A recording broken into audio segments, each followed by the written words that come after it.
अपने भविष्य को जानने की इच्छा सभी के मन में रहती है और इसे जानने का एकमात्र साधन ज्योतिष शास्त्र है।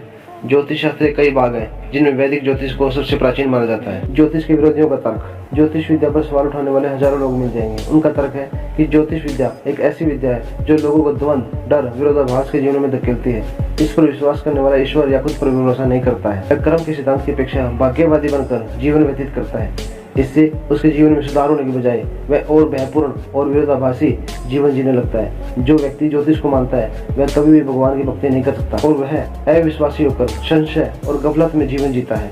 ऐसे व्यक्ति में विश्वास और निर्णय लेने की क्षमता नहीं होती। जो लोग वेद और कर्म पर भरोसा करते हैं वे किसी ग्रह या नक्षत्र से नहीं डरते हैं। दरअसल ज्योतिष या ज्योतिष विद्या नकारात्मक विचारों को बढ़ावा देकर भयभीत करने का कार्य करती है। शोधकर्ताओं के अनुसार दुनिया भर के ज्योतिषों द्वारा की जा रही भविष्यवाणियों में मात्र 9 से 10% ही उनकी भविष्यवाणी सत्य होती है। यह तीर में तुक्के लगने जैसा है। आज के ज्योतिषी भी भविष्य में घटने वाली खास घटनाओं के बारे में बताने में नाकाम रहे हैं। दुनिया की घटनाओं का विश्लेषण करने वाला एक जानकार विशेषज्ञ इससे कहीं अच्छी भविष्यवाणी कर सकता है कि आगे क्या होने वाला है। हमारे सौर मंडल में सभी ग्रहों को मिलाकर 64 चंद्रमा खोजे गए हैं और असंख्य उल्काएं सूर्य पथ पर भ्रमण कर रही हैं। अभी खोज जारी है। संभवतः चंद्रमा और उल्काओं की संख्याएं बढ़ेंगी।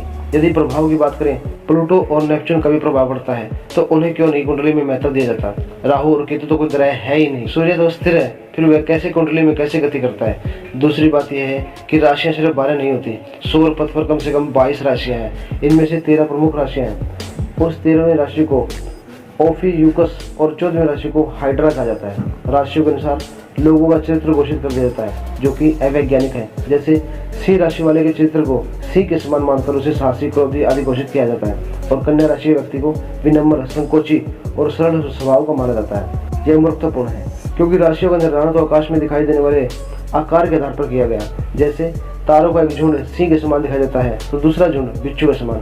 इन राशियों का नाम इस आधार पर रखे जाने का मतलब गलत निकाला गया। इनका नाम कुछ और भी रखा जा सकता था। ओफियूकस राशि सर्प के समान दिखाई देती है। अब क्या उस राशि नक्षत्र में जन्म लेने वाले व्यक्ति को हम सर्प के स्वभाव का माने? ज्योतिष के बारे में ऐसी धारणा इसलिए फैली है क्योंकि वर्तमान में ज्योतिष के जानकार कम है और उस विद्या से धन लाभ प्राप्त करने वाले ज्यादा।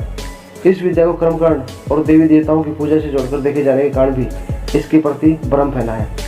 इसके अलावा ज्योतिष के नाम पर वर्तमान में अन्य कई विद्याएं भी प्रचलन में आ गई हैं जो कि ज्योतिष की प्रतिष्ठा गिरा रही हैं। इसके अलावा वर्तमान में संचार के माध्यम बढ़ने के कारण इस विद्या के नाम पर इस तरह के तंत्र, यंत्र, ताबीज आदि बेचे जा रहे हैं। यज्ञ और कर्मकांड के बड़े बड़े आयोजन किए जाने के कारण भी यह विद्या संध्या के दायरे में आ गई है।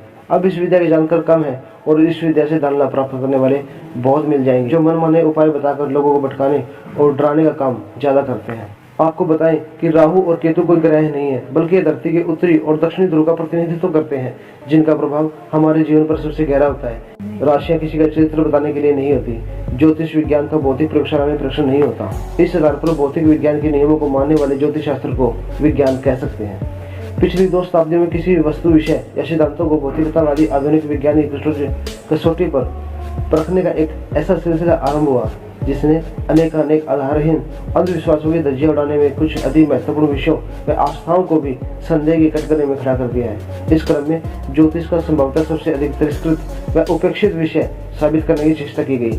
रही सही कसर बॉलीवुड की फिल्मों और साहित्य में ज्योतिष का मजाक मानकर पूरी कर दी गई। ज्योतिष की कुछ किताबें पढ़कर कुछ लोगों का भविष्य बताने लग जाते हैं। इससे भी इस विद्या की प्रतिष्ठा गिरी है।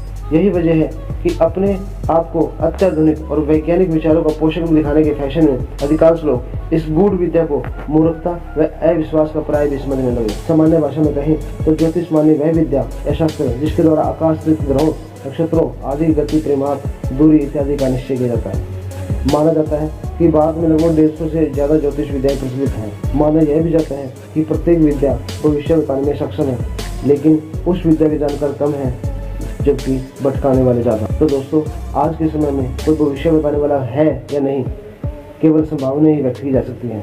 दृढ़ संभावना ही भविष्य होता है जो आगे चलकर सच निकले। यानी भविष्य नहीं देखा जा सकता क्योंकि भविष्य हालातों द्वारा बना जाता है और हालातों पर किसका नियंत्रण। इसलिए भविष्य की चिंता न करते हुए अपने वर्तमान पर फोकस करें।